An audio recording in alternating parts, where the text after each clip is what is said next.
پری گل مسکراتی ہوئی ارحم خان کی طرف بڑھی۔ ارحم خان نے ہاتھ کے اشارے سے اپنی طرف بڑھنے سے روکا۔ پری گل ارحم کا سنجیدہ رویہ دیکھ کر رک گئی۔ کیا ہوا خان، تم اتنا سنجیدہ کیوں ہو؟ اتنے دنوں کے بعد تم گھر آئے ہو، تمہیں دیکھتے ہی تمہارا منہ بن گیا۔ پری گل نے سنجیدگی سے کہا، کیا چاہتی ہو گل؟ میں کمرے میں آ کر تمہیں گلے سے لگاتا، بہت پیار کرتا، کیونکہ میری بہن کو تمہارے بھائی نے گھر سے نکال دیا ہے۔ ارحم خان نے بہت ضبط کیا اور کہا، ورنہ اس وقت اس کا پوری دنیا کو آگ لگانے کو دل کر رہا تھا۔ واہ خان واہ، اپنی بہن کا بدلہ اب تم مجھ سے لے گا، اپنی بیٹی پریزے سے لے گا۔ ایسا کرو خان، تم بھی ہمیں گھر سے نکال دو تاکہ تمہارے دل کو چین آ جائے۔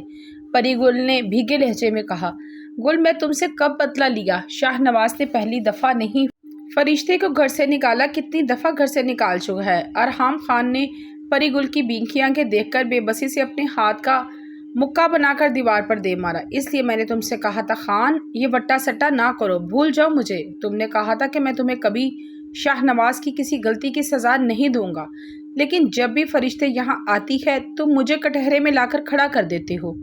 مجھے کٹہرے میں کھڑا کرنے کی بجائے تمہیں بابر کا گریبان پکڑنا چاہیے تھا، کیونکہ اس نے تمہاری بہن کے شوہر پر فائرنگ کی ہے۔ اگر میرے بھائی کو کچھ ہو جاتا تو اس کا ذمہ دار کون ہوتا؟ خان بولو، جواب دو۔ پری گل چیخی تھی۔ پری گل آرام سے بولو، یہ چیخ کس کے لیے رہی ہو؟ میں تم سے بہت تحمل سے بات کر رہا ہوں، تم اس لیے چیخ کر کیا ثابت کرنا چاہتی ہو؟ ارحم خان کے آگے بڑھتے پری گل کی کلائی کو غصے میں اپنی آہنی گرفت میں لیا۔ کیونکہ خان میں ان پڑھ ہوں، تمہاری طرح امریکہ سے پڑھ لکھ کر نہیں آئی، اس لیے مجھے بولنے کی تمیز نہیں ہے۔ کہا تھا نا تم نے مجھ جیسی ان پڑھ سے شادی نہ کرو، مگر تم پر تو محبت کا بھوت سوار تھا۔ اب کچھ ہی سالوں میں تمہارا محبت کا بھوت اتر چکا ہے، ہم برے لگے تمہیں خان۔ اچھی بات ہے، میں پریزے کو یہاں سے لے کر چلی جاتی ہوں، تم رہو یہاں اپنی بہن کے ساتھ۔ پری گل اب اونچا اونچا رونے لگی۔ پری گل میں برداشت کر رہا ہوں، اس کا مطلب یہ نہیں کہ تم میرے سر پر سوار ہو جاؤ۔ اپنی آواز نیچے رکھو، اگر اب تمہاری آواز کمرے سے باہر نکلی تو تمہاری زبان کاٹ دوں گا میں۔ تمہارے بھائی کی عقل میں 2 منٹ میں ٹھکانے لگا سکتا ہوں۔ میں برداشت کر رہا ہوں، اسے وہ میری کمزوری سمجھتا ہے۔ جس دن میں بگڑا تو تمہارے بھائی کو زمین کے نیچے پہنچانے میں پل نہیں لگاؤں گا۔ مجھے بار بار مت یاد دلاؤ کہ میں نے کیا کہا تھا۔ میں نے تم سے محبت کی ہے، جس پر میں آج بھی قائم ہوں۔ میں اپنی بیٹی اور تم سے بہت محبت کرتا ہوں۔ شاہ نواز کے کسی عمل میں اپنی بیوی کو میں گھر سے نہیں نکال سکتا، کیونکہ داجی کی یہ تربیت نہیں ہے کہ کسی کی غلطی کی سزا کسی بے گناہ کو دوں۔ اب اپنے بھائی کو فون کرو کہ فرشتے کو یہاں سے آ کر لے جائے، ورنہ میری دھمکی سے صاف الفاظ میں پہنچا دو۔ ارحم خان ایک ایک لفظ غصے سے چباتا ہوا کمرے سے نکل گیا۔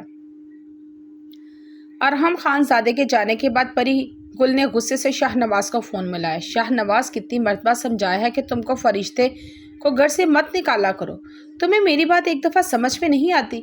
پری گل شاہ نواز کے فون اٹھانے پر غصے سے بولی، کیا ہوا؟ تم اتنا کیوں بھڑک رہا ہے؟ شاہ نواز کی سپیکر پر اطمینان بڑی آواز گونجی۔ شاہ نواز، کیا ہوا ہے؟ یہ تم کہہ رہا ہے؟ تم فرشتے کو گھر سے نکالے گا، ارحم مجھے پھولوں کے ہار پہنائے گا؟ اس نے مجھے کتنی باتیں سنایا ہے، کیا بتاؤں میں؟ پری گل کو شاہ نواز کا اطمینان آگ لگا کیا تھا۔ پھولوں کے ہار نہیں پہنائے گا، مگر یہ بھی جانتا ہے وہ تم کو کچھ نہیں کہے گا، بہت پیار کرتا ہے تم سے اور پریزے سے۔ شاہ نواز کی بات پر پری گل نے اپنا ماتھا پیٹا۔ تھوڑا پیار تم بھی اپنی بیوی کو کر لیا کرو۔ شاہ نواز، کچھ ہوش کے ناخن لو، ارحم بہت اچھا ہے ہمارے ساتھ، مگر یہ مت بھولو فرشتے اس کا بہن ہے۔ پری گل نے گہرے سانس لیتے ہوئے شاہ نواز کو سمجھانے کی کوشش کی، نہیں آتا ہمیں اس فرشتے پر پیار۔ اللہ میاں کی گائے، تم لوگوں نے مل کر ہمارے سر پر تھوپ دی ہے، یہ سارا کیا دورہ تمہارا ہے۔ تمہیں بھابھی نہیں، خود کے لیے نوکرانی چاہیے تھا، مورے کو بہو نہیں اپنی خدمت گزار چاہیے تھا۔ یہ سب میں تم بھول گیا کہ ہم کیا چاہتا ہے۔ تم ہی ہم کو بولتا ہے کہ فرشتے کو ٹائٹ کر کے رکھو، پھر کیا مصیبت ہے؟ بابک نے مجھ پر گولی چلائی ہے تو کیا فرشتے کی اس بات کے لیے سر پر بٹھا دوں؟